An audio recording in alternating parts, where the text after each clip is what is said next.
Complete అయింది.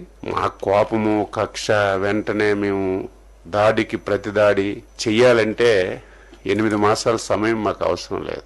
మేము ఒక డెసిషన్ తీసుకున్నాం. చంద్రబాబు నాయుడు గారి ఆధ్వర్యంలో ఎన్డీఏ ప్రభుత్వం దాడికి ప్రతిదాడి అనేది రాజకీయాల్లో మంచిది కాదు. లాస్ట్ 5 years ఇలాగే చేసి రాష్ట్రం తీవ్రమైనటువంటి నష్టాల్లోకి వెళ్ళిపోయింది.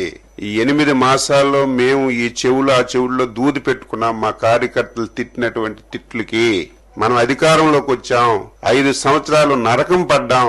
ఊచకోత కోశారు. మీరు అధికారంలోకి వచ్చి ఏం చేస్తున్నారని మమ్మల్ని కార్యకర్తలు బూతులు తిట్టినా సోషల్ మీడియాలో తిట్టినా సరే దాడికి ప్రతిదాడి అనేది మంచి విధానం కాదు. అలాగని చెప్పి చేతకాని ప్రభుత్వం కూడా కాదు, చేతులు కట్టుకొని ఉండం. గత 5 సంవత్సరాల్లో జరిగిన ప్రతి సంఘటన మీద స్పష్టంగా ఎంక్వైరీ చేసి వాస్తవాలన్నీ కూడా తెలుసుకొని ఎవడు తప్పు చేసినా సరే విడిచిపెట్టే ప్రశ్న ఉండదని ముఖ్యమంత్రి గారు స్పష్టంగా చెప్పారు.